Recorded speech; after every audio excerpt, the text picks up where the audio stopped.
के ध्यान सपनों की उड़ान।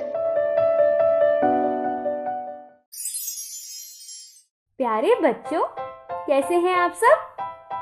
आज मैं आपको एक कहानी सुनाऊंगी जिसका नाम है सियार और सिंह।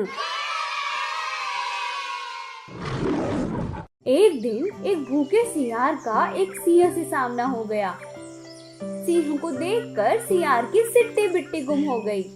उसने किसी तरह डरते डरते कहा, हे जंगल के राजा, मुझे अपनी शरण में ले लो, मैं आपकी हर आज्ञा मानूंगा। सिंह को उस पर दया आ गई। वह बोला, ठीक है, चलो मेरे साथ रहो। अगर तुम मेरा कहना मानते रहे तो खाने पीने की पूरी मौज रहेगी।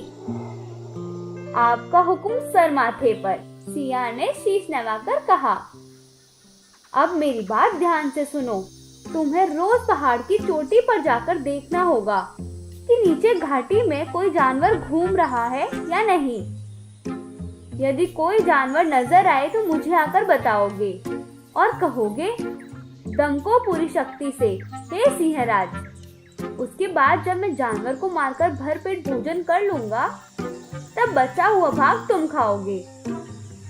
जैसी आपकी आज्ञा, सियार बोला। अगले दिन सियार पहाड़ की चोटी की ओर चल दिया। उसकी निगाह एक हाथी पर जा पड़ी। वह सिंह के पास दौड़ कर आया और बोला, मैंने एक हाथी देखा है, तुमको पूरी शक्ति से, हे सिंहराज। सिंह ने हाथी का शिकार किया और भरपेट खाया और फिर उसके बाद सियार ने भी खाया। इसी तरह से दिन बीतते चले गए। सियार काफी मोटा तगड़ा हो गया, किंतु उसकी विनम्रता घटती गई। एक दिन वह सोचने लगा, मैं झूठन से क्यों अपना पेट भरूं? मेरे भी तो 4 पैर हैं। मैं खुद भी हाथियों और भैंसों का शिकार कर सकता हूँ। आखिर सिंह को अपना सारा बल जादू इस मंत्र दम को पूरी शक्ति से, हे सिंहराज से ही तो मिलता है। उसने सिंह से प्रार्थना की, हुजूर, आपका झूठन खाते हुए मुझे काफी समय बीत गया है। अब मैं खुद शिकार करके हाथी खाना चाहता हूँ। सिंह कुछ देर तक सोचता रहा और फिर बोला, यह तेरे बस का काम नहीं है। मैं जो शिकार करता हूँ उसे खाकर ही मस्त रहे।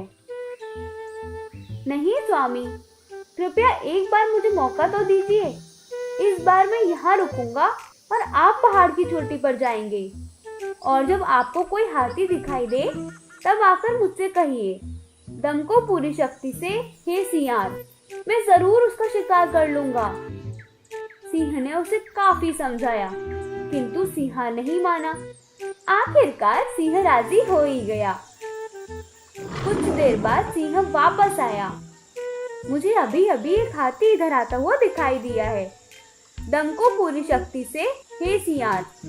सिंह फुर्ती से चल दिया और हाथी के सामने जा पहुंचा। अभी इसकी गर्दन दबाकर इसका काम तमाम करता हूँ, यह सोचकर उसने हाथी पर छलांग लगा दी, किंतु वह चूक गया। मदमस्त हाथी उसे रौंदता हुआ आगे बढ़ गया। इस तरह वह मूर्ख सियार अपने प्राणों से हाथ धो बैठा। तो बच्चों, इस कहानी से हमने क्या सीखा कि कुछ करने से पहले अपनी शक्ति को परख लेना जरूरी होता है। ऐसा ना करने से अपनी ही हानि होगी। तो प्यारे बच्चों, कैसी लगी आपको ये कहानी? आशा करती हूँ आपको ये कहानी पसंद आई होगी। मैं आप सबसे जल्दी मिलूंगी एक और मजेदार कहानी के साथ।